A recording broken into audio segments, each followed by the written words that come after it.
राज्य सरकार को बड़ झटका। भुवन एनएसी अध्यक्ष बहिष्कार निर्देश रद्द कले हाइकोर्ट। गत वर्ष सेप्टेम्बर रे भुवन एनएसी अध्यक्ष को बहिष्कार करथिले राज्य सरकार।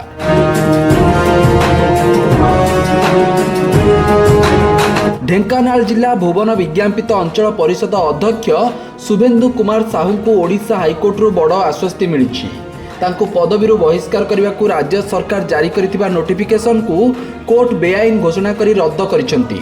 केवल सामान्य अवहेला बा प्रशासनिक त्रुटि पई जने निर्वाचित प्रतिनिधि को हटा जाई परिबो नाही बोली कोर्ट राय रे स्पष्ट करिसेंती। सूचना अनुसार 2022 मसीह शुभेन्दु भुवन एनएसी रो अध्यक्ष भाव निर्वाचित होइतिले। परे तांको विरोध रे कार्य रे अवहेला, वार्ड कमिटी गठन न करिबा, परिमल व्यवस्था रे अनियमितता एवं बिना अनुमति रे फेवर रोड निर्माण भली अभियोग आसीथिला। एही आधार रे ओडिशा म्युनिसिपल एक्ट 1950 रो धारा 53 अनुसार राज्य सरकार 9 सेप्टेम्बर 2025 रे तांको बहिष्कार नै नोटिफिकेशन जारी करथिले। एहाको चैलेंज करी शुभेन्दु हाईकोर्ट को द्वारस्थ होइतिले। हाईकोर्ट आवेदनकारी जुक्ति को ग्रहण करी सरकार को बहिष्कार निर्देश को रद्द करिसेंती।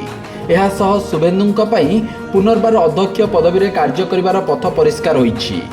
Bureau report, Satyapath news.